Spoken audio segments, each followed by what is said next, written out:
Hello. Thank you for coming, first of all. It's great to be here.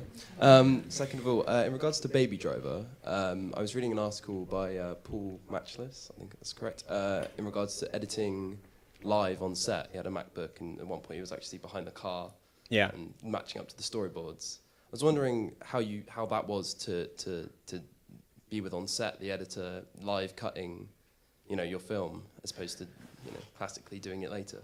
It was something I had never done it with my first two movies. I'd always edited everything afterwards. And I don't watch dailies back and stuff, or watch things back, because usually I've got a pretty good memory. And if I've seen it on the monitor, then I know we have it. And I only will watch something if there's like a problem or something, or sometimes you watch something if there's something special about it. Like, I remember on Hot Fuzz, I would never watch the rushes back unless it was like slow motion stuff or like double exposures, because those would always be like cool to watch. And everything else I was thinking, oh yeah, we have that, unless there was something like a problem with something.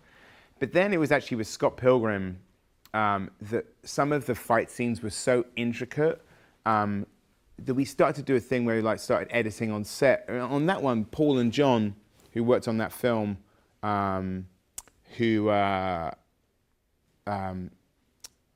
my editors on Baby Driver, who just won the BAFTA. Funny enough, Scott Pilgrim was their first movie as editors, which is crazy. And they were both like assistant editors. Well, John was an assistant editor. Paul Matchless was one of the editors on Space. And after Chris Dickens did Hot Fuzz, he couldn't do Scott Pilgrim, and I got to promote those two guys.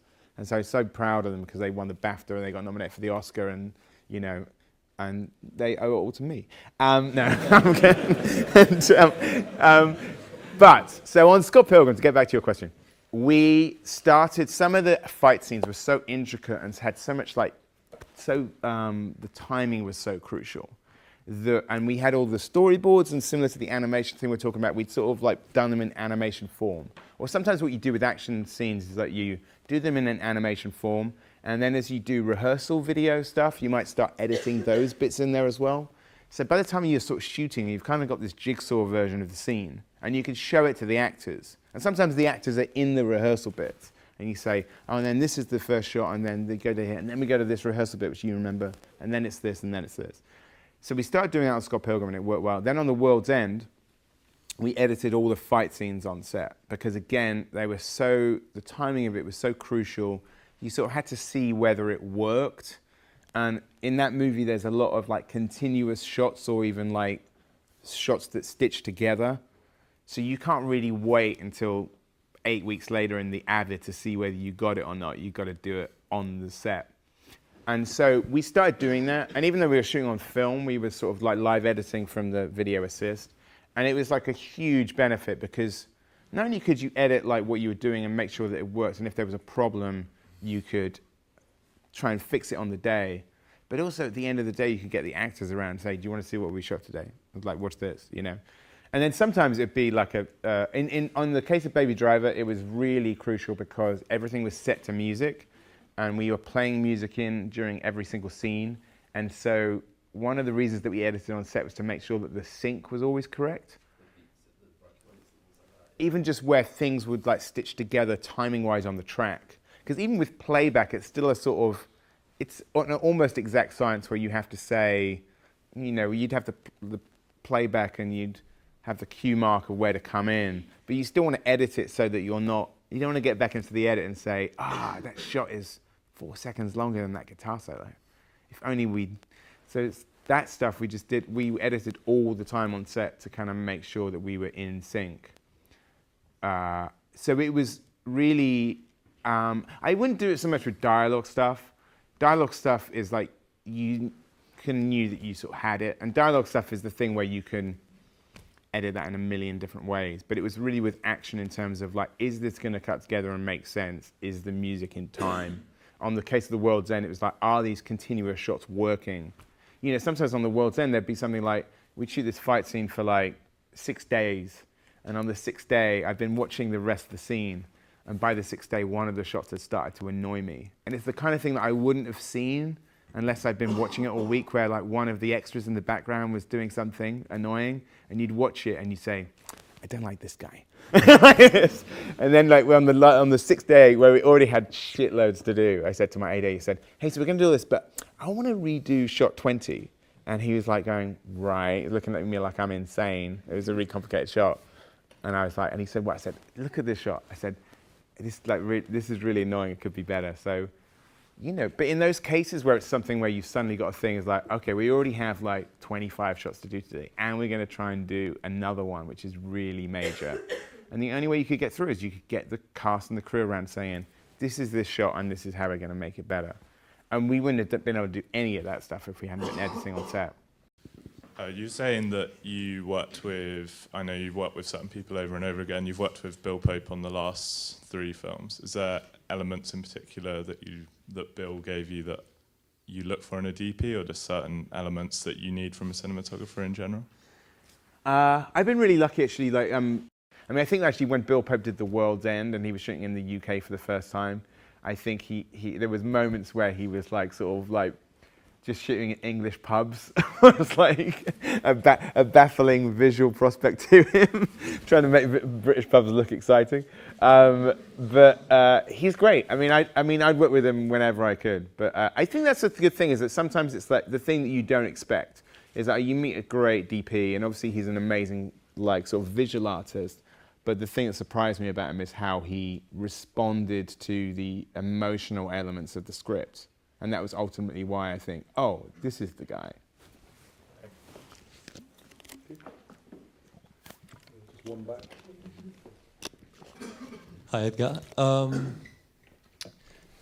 over these years, you've clearly developed a style that is quite distinct from what everyone's done. And my question is a bit deep, but do you think that if you look back from when you began, your style was a choice, or it just happened with experience? Do you think an artistic style is like something that you decide, and one day you'll just look at yourself and go like, this is what I want to do? Or it just happens after what you've been doing, you look back and you're like, oh, I just happened to make this? I think it's a combination of both. I think sort of how you settle on a style is usually it's through sort of like watching other art that you respond to.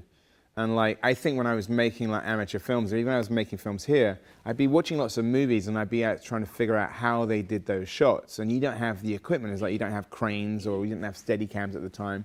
So you're thinking, oh, how can I make my own Steadicam? Or how can I do a shot like that without a Steadicam?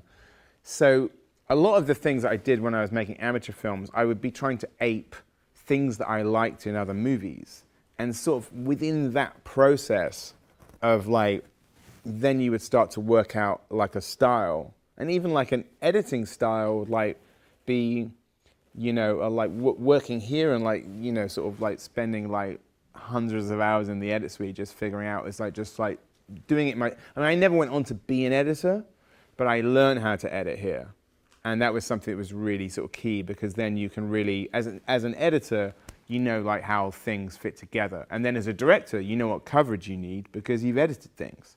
And that you know, one of the biggest things you can do when you're on set is to know how the scene's going to edit together, so it's you rather than just the editor saying, "Oh, if we don't have this shot, none of this is going to cut together."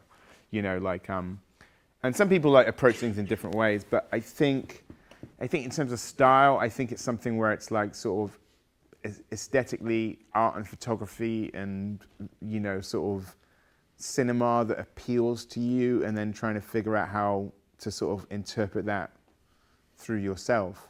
I think a lot of the early stuff that I did is always got an escapist element to it, because I grew up in Dorset and Somerset.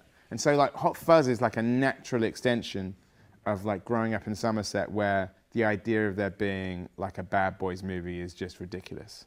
And so that was the thing, is I would, you know, like I would being in Somerset, watching Dirty Harry on TV, and then watching like HTV News, and thinking like, what's the thing that could bridge these two things together? You know, what if you had like a big, you know, action film in the countryside? What would that look like?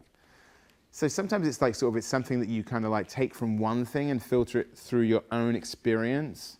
So even though most of my movies are comedies, they're all like personal in different ways. Even something like Hot Fuzz, which is kind of patently a ridiculous movie, is like strangely so personal to like my like you know, kind of years living in Somerset. So you think you just take in lots of things that you like, and you start to filter out through your own sort of point of view, and that's it really, I think. I mean, but it's something that I think it's not something that it's partly a choice and it's partly kind of osmosis. It's like sort of, you might sort of, and sometimes you kind of seen a shot in something and forgotten about it, and then years later, like you've done something similar, and then you've watched that film again and thinking, oh yeah, I guess I saw this when I was 8. And like, but I'd forgotten the film or the fact I'd even seen it, but then when I saw it again, I was like, yeah, that like shot totally stayed with me, you know?